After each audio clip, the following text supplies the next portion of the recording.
Hey guys, welcome back to my channel. My name is Philomena. If you're new here, karibu sana. This has been Ilomik, where we live, we love, and we grow. So today I am starting my hair series, which I am calling Crowned by Grace, and I am starting it off with my hair journey.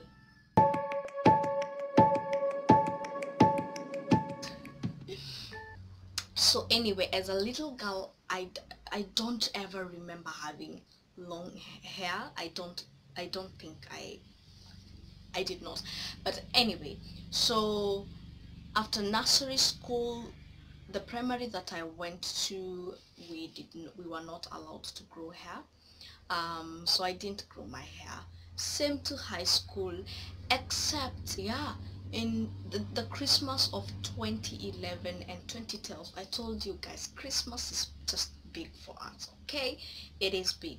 So the Christmases of 2011 and 2010 and 2011, I plaited my hair. I put my hair in braids, and then I got chosen to go back to school. So after Form 4 in 2012, I was very excited to be done with school. So number one thing that I was very excited about was to start growing my hair and start looking like a lady.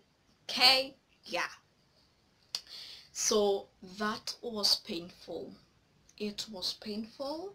It was very painful, and it was painful for that plating and the next one. I think 3 consecutive ones for braids, because they were literally just trying to make my hair grow so that they can actually now start playing with my hair.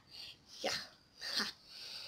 So my hair started growing out. I was very excited every time I undid my braids and it was just a little longer. I remember the first time, after a while of braiding and all that I went to a salon. It was in 2013 May, I think. Yeah, in May. So after, in January of 2013, I went to my auntie's at Mombasa, stayed there for a while. So I came back home in May, and let me tell you, Mombasa blow dries, they don't do it. They just don't do it, guys. So when I came back home, my hair was just there. It was just a little afro, even after blow drying, a little afro. So when I came home, I washed my hair. No, I went to the salon after I had undone my Maasai twists, which I was very excited about. So I undid them and went to the salon. They washed my hair and they blow dried it. And I remember looking in the mirror and seeing my hair touch my neck. The excitement. I came back home and I made sure that everyone in this homestead saw me so that they can see how long my hair is. It is shoulder length, people. It is shoulder length. We need to celebrate that. It is a big milestone. So that went on. So I started mixing it up with braids and with weaves. Yeah. And then blow drying, that was just what I used to do. And I knew that the only way I can take care of my, not even take care of my hair, the only way, like, I think it is how the mind was conditioned, that the only way I can have my hair without it being braided, without it being plaited in lines or in a weave, is if it is blow dried.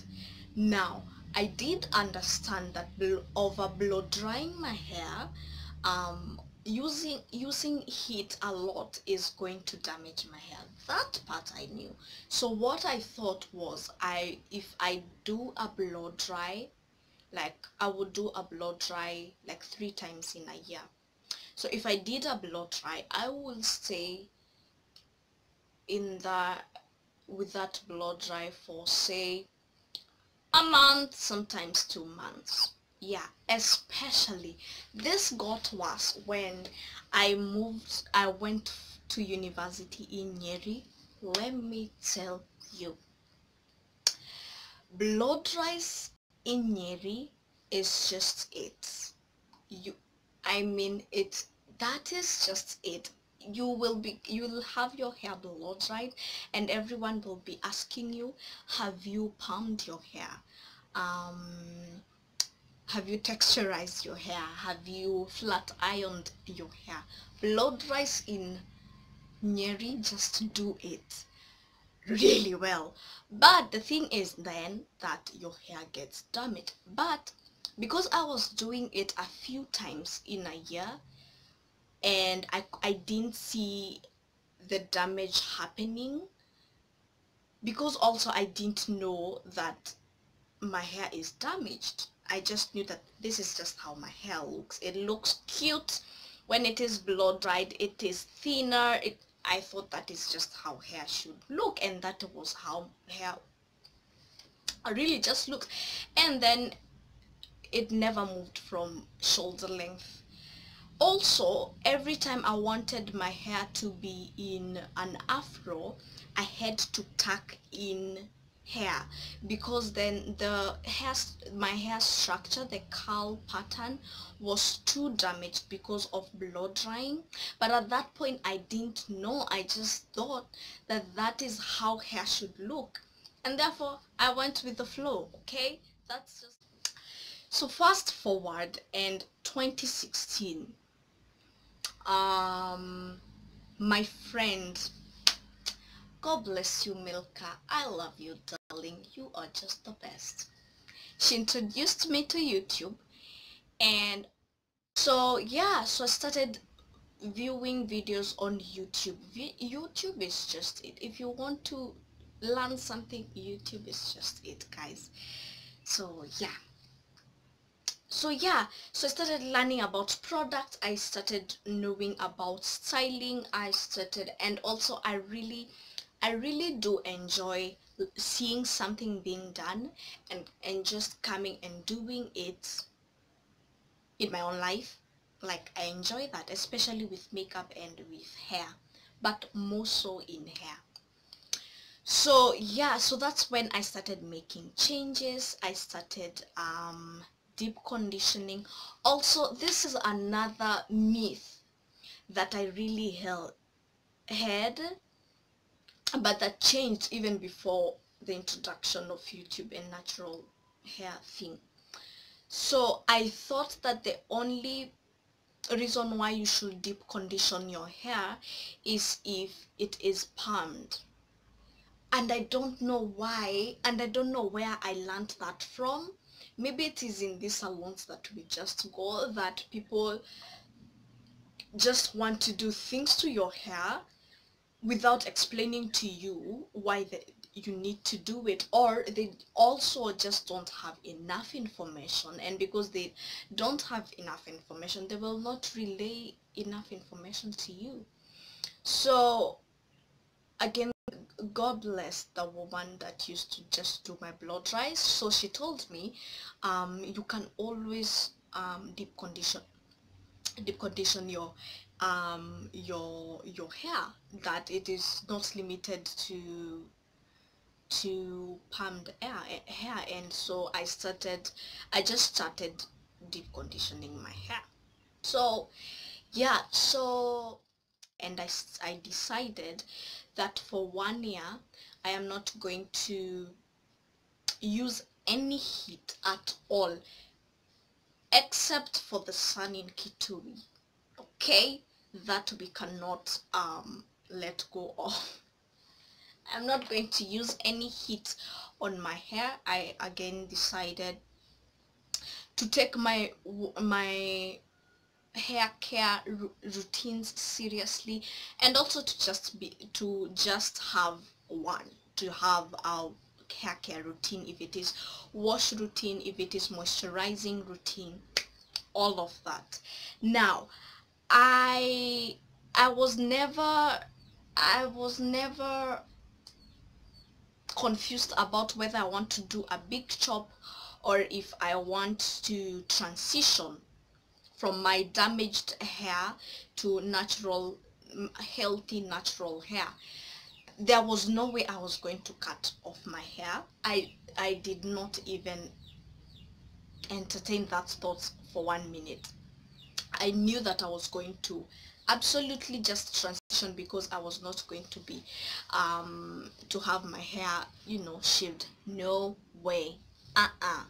So after a while my hair grew, and literally, so let me show you, literally with my hair you would see that it is thick until here, and then the rest of this part, it is thin, which is how I now realized that my hair was really damaged, like the hair that I had, because you could see the part that is healthy and the part that is damaged. And then I used to lose a lot of hair every time that I was, you know, going through my routine. I really would lose a lot of hair. So, and I knew that I needed to trim it, but I was scared to trim my hair. I just don't want to lose my hair. But then I realized that there's no point of me continuing with this, because as much as I'm protecting my hair by not wanting to cut it, it is cutting itself. Yeah. So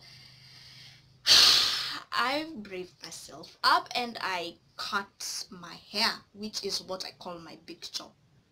So I cut like this length of my hair, that much, and literally at that point I could not hold my twists in the middle, and I didn't like it, but it was alright. We were done with the damaged hair, out with the old, in with the new, and I think that was in August. That is when I now fully had a head of healthy hair. My natural pattern, my natural curl and kink pattern was back. Every time I do an afro, it comes out so well. Every time I do a twist out, it comes out so well. So that is really it. It is not easy to deal with natural hair. If you're planning to go the natural way, I can promise you that it is a lot of work, it is a lot of commitment, it is a lot of patience, it is a lot of love of things in their natural state. It is a lot of embracing the natural state of how and what you are, what your hair is, which is really what I want this series to do for everyone. It is to embrace how we are. It is to embrace our natural styles, our natural hair. It is to look for ways to care for it, look for ways to style it without having to drain it, without having to make it shift from its natural state. It is in having to love our hair as it is, and not waiting for people to show us and tell us how to love our hair. It is in embracing our crowns, it is in embracing our hairs and everything that is on our scalps, in every way that it is, and in every way that we have the strength to manage it. So yeah, that is my natural hair journey. So next week I'm probably going to come here with with answers to questions that I had personally when I started this journey, questions that I still keep having, and questions that I receive from people about my natural hair. So that is it from me. Bye bye guys, thank you so much for being here, and subscribe if you want to have a lot more of these videos. And if you have a question, comment down below, ask your question. If you yeah, so that I can also just answer it with the rest of the questions that I have. Is there anything else? If you like this video, share with your friends, and let's get more friends coming to this channel. So Thank you. Bye bye.